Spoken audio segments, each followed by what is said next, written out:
Sebelum melanjutkan, jangan lupa subscribe dulu. Terima kasih. Bab 5. Dua berita yang dirilis oleh grup Dihao meledakkan seluruh Jinling. Setelah mendengar Emgrand Group berpindah tangan, keluarga Xiao akhirnya mengetahui alasan keluarga Wang diusir oleh Emgrand Group.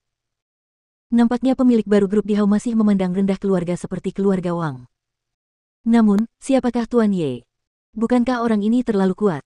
Emgrand Group, yang bernilai ratusan miliar, akan membeli apapun yang diinginkannya. Orang terkaya di Jinling tidak semurah dia. Untuk sementara waktu, banyak sekali keluarga yang siap mengambil tindakan. Di satu sisi, mereka sangat ingin menjalin hubungan dengan Tuan Ye yang misterius ini, dan di sisi lain, mereka juga ingin putri mereka menikah dengan Tuan Ye. Selain itu, Dihao Group berencana menginvestasikan 2 miliar yuan dalam proyek hotel, yang juga akan membuat seluruh industri konstruksi dan dekorasi di Jinling gemetar. 2 miliar. Anda dapat menghasilkan banyak uang hanya dengan mengambil beberapa sisa. Banyak sekali perusahaan yang menginginkan bagian dari kue ini. Tentu saja, ini termasuk Nyonya Xiao, yang terobsesi dengan uang seperti halnya hidupnya. Nyonya Xiao sangat bersemangat saat ini. Proyek besar senilai 2 miliar, ini adalah peluang bagus. Jika keluarga Xiao bisa mendapatkan kontrak darinya, itu akan menjadi berkah. Jadi, dia segera memerintahkan pertemuan keluarga diadakan di rumah malam ini untuk membahas bagaimana membuat terobosan dalam proyek baru Emgrand Group. Semua orang harus hadir. Malam itu, villa keluarga Xiao. Karena wanita tua itu mengharuskan semua orang ada di sana, Ye Chen juga ikut. Dia tahu bahwa wanita tua itu akan mengadakan pertemuan untuk membahas bagaimana cara mendapatkan bagian dari proyek besar Emgrand Group. Oleh karena itu, dia ingin menggunakan kesempatan ini untuk membantu istrinya Xiao Churan tumbuh lebih tinggi. Sesampainya di villa Xiao, sepupu Xiao Churan, Xiao Hailong, langsung mencibir padanya, "Sialan, Ye Chen, kamu berkulit tebal sekali, beraninya kamu datang menemui nenek." Wajah Xiao Churan dingin, "Jangan bicara omong kosong, nenek meminta semua orang di keluarga Xiao untuk datang. Ye Chen adalah suamiku, jadi tentu saja dia juga anggota keluarga Xiao." Xiao Hailong tertawa dan berkata, dia dianggap sebagai anggota keluarga Xiao.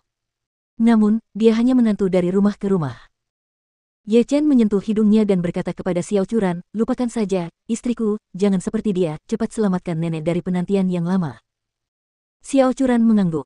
Hailong sama sekali tidak terlihat baik, jadi dia masuk bersama Ye Chen. Melihat ini, wajah Xiao Hailong menjadi dingin, dia akan menunggu mereka melihat sesuatu yang bagus. Setelah memasuki ruang konferensi, Ye Chen dan Xiao Churan menemukan tempat duduk di sudut dan duduk. Segera, Nyonya Xiao turun tangan dan pertemuan keluarga resmi dimulai. Nyonya Xiao duduk di kursi utama, mengetuk meja, dan berkata dengan penuh semangat, "Keluarga Xiao telah menunggu kesempatan dalam beberapa tahun terakhir, sebuah kesempatan yang memungkinkan kita untuk bergabung dengan barisan keluarga kaya Jinling.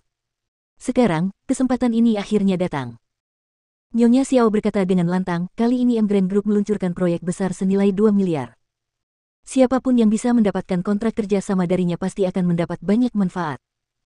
Dan ini setelahnya Emgrand Group berpindah tangan.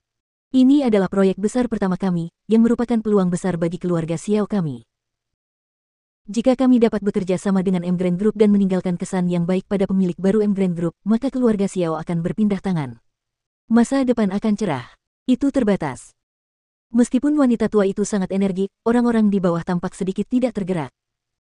Faktanya, keluarga Xiao sudah ingin bekerja sama dengan Emgrand Group selama lebih dari 1 atau 2 hari. Sudah sekian lama Emgrand Group mengabaikan keluarga Xiao sama sekali proyek baru Emgrand Group. Bagaimana mungkin? Melihat semua orang di sini terdiam, Nyonya Xiao bertanya dengan marah, "Apa? Apakah kalian semua bisu? Apakah kalian tidak memiliki kepercayaan diri untuk mendapatkan sisa dari proyek 2 miliar itu? Semuanya, lihat aku lihat dirimu, kamu tidak berani berbicara denganku sama sekali." Ekspresi wanita tua itu menjadi semakin marah, dan dia mengertakkan gigi dan berkata, "Saya akan menaruhnya di sini hari ini. Siapapun yang dapat menegosiasikan 30 juta bagian kerjasama dari Emgrand Group akan menjadi direktur grup tersebut." Segera setelah kata-kata ini keluar, semua orang yang duduk di sana tercengang. Wanita tua itu selalu sewenang-wenang, jadi dia tidak pernah menduduki posisi direktur dalam grup. Bagaimanapun, direktur memiliki kekuasaan yang besar, dan hampir hanya penerus grup di masa depan yang memenuhi syarat untuk memegang posisi ini. Wanita tua itu sekarang menggunakan posisi ini sebagai hadiah. Dia pasti berharap pria pemberani akan diberi hadiah yang besar. Terlihat bahwa dia pasti sangat bersemangat untuk proyek Emgrand Group. Namun, meski posisi direktur bagus, namun tidak mudah untuk mendapatkannya. Di mata keluarga Xiao, untuk bisa menjalin kerja sama dengan Dihao, mereka masih perlu mendapatkan kontrak senilai 30 juta yuan. Jangan bercanda, meski Nyonya Xiao mengambil tindakan secara langsung, para eksekutif Emgrand Group tidak akan menemuinya, apalagi membicarakan kerja sama. Ada keheningan di ruang pertemuan keluarga. Melihat hal ini, Nyonya Xiao bertanya dengan marah, sebagai keturunan keluarga Xiao, bukankah menurutmu tidak ada seorang pun yang mau berbagi kekhawatiran dengan keluarga Xiao? Hailong, ini aku serahkan padamu. Xiao Hailong tertawa datar dan berkata dengan cepat, Nenek, bahkan keluarga Wang Yunfei telah diusir oleh grup Dihao. Kekuatan kami bahkan lebih buruk daripada keluarga Wang, bisakah kita mendapatkan grup Dihao? Kontraknya. Nyonya Xiao langsung memarahi, sampah. Jika kamu menyangkal dirimu sendiri sebelum mencobanya, kamu bahkan lebih tidak berguna daripada Ye Chen. Nyatanya, Nyonya Xiao tidak, saya tidak tahu apa yang dia lakukan. Dia tidak ingin menjadi pemimpin keluarga kelas 2 atau 3 selamanya, dan dia memimpikannya keluarga Xiao pindah ke tingkat yang lebih tinggi. Proyek Emgrand Group ini adalah satu-satunya peluang. Oleh karena itu, betapapun sulitnya, dia tidak mau menyerah. Dia awalnya berpikir bahwa Xiao Hailong, sebagai cucu tertua, dapat dengan senang hati mengambil alih tugas ini, tetapi dia tidak menyangka bahwa dia akan mundur saat ini. Xiao Hailong juga sangat tertekan. Siapa yang mau mengambil tugas mustahil seperti itu? Saya takut akan diusir bahkan sebelum saya memasuki gerbang grup Dihao. Ketika saatnya tiba, bukan saja masalahnya tidak akan terselesaikan, tapi dia juga akan diejek dan dijadikan bahan tertawaan, jadi dia memutuskan untuk tidak menyetujuinya apapun yang terjadi. Setelah Nyonya Xiao memarahi Xiao Hailong, dia berteriak dengan keras, di mana yang lain? Apakah kamu tidak berani mengambil tugas ini? Pada saat ini, Ye Chen dengan lembut menyentuh Xiao Churan dengan sikunya dan berbisik, istri, kamu ambil tugas ini. Xiao Churan berkata dengan tergesa-gesa, itu gila. Tidak mungkin grup Dihao bekerja sama dengan perusahaan kecil seperti keluarga Xiao. Ye Chen tersenyum sedikit dan berkata dengan percaya diri, jangan khawatir, kamu pasti bisa melakukannya itu. Bicara tentang kerja sama ini.